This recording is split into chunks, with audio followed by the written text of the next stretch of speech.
তো হ্যালো বন্ধুরা, আজকে নতুন চ্যানেল খুললাম, নতুন ভিডিও আপলোড করছি। আপনাদের কাছে যদি নতুন জিও সিম থাকে, তো দেখুন আপনাদের কাছে যদি জিও সিম থেকে থাকে তো কীভাবে 5G কানেক্ট করবেন। প্রথমে যেতে হবে আপনাকে ফোন সেটিংয়ে গেলেন, নেটওয়ার্ক সেটিংয়ে গিয়ে নেটওয়ার্ক মোডে গেলেন। নেটওয়ার্ক মোডে যাওয়ার পর এখানে দেখবেন 2G 3G 4G এবং 5G আছে, তো ক্লিক করে নেবেন।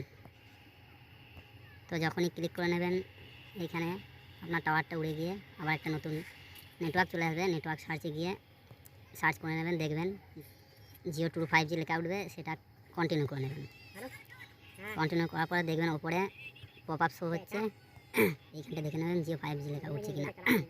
তারপর আপনি চলে যাবেন মাই জিও অ্যাপসে। মাই জিও অ্যাপসে গিয়ে সেখানে লগ ইন করে নেবেন। লগ ইন করার পর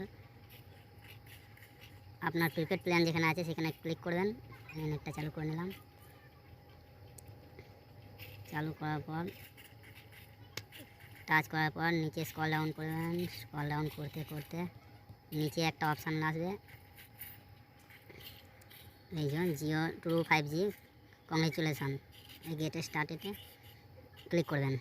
তো এখানে দেখাবে আনলিমিটেড 5G হাই স্পিড পাওয়ার জন্য আপনার ফোনটাকে আপডেট করাতে হবে। যদি আপডেট থাকে তাহলে আই হ্যাভ এন আপডেটেড এটাই ক্লিক করে দেবেন। ঠিক আছে, তারপর এক্সপ্লোর টু 5G টাচ করে দেবেন। দেখবেন আপনার 5G শুরু হয়ে গেছে। আমার এখন 5G চলছে, তো আপনাদের ইউটিউব চালিয়ে রেখে দিচ্ছি। দেখছেন 5G চলছে। আর ভিডিওটা যদি ভালো লেগে থাকে চ্যানেলটা সাবস্ক্রাইব আর বন্ধুদের সঙ্গে শেয়ার করে দেবেন। ধন্যবাদ।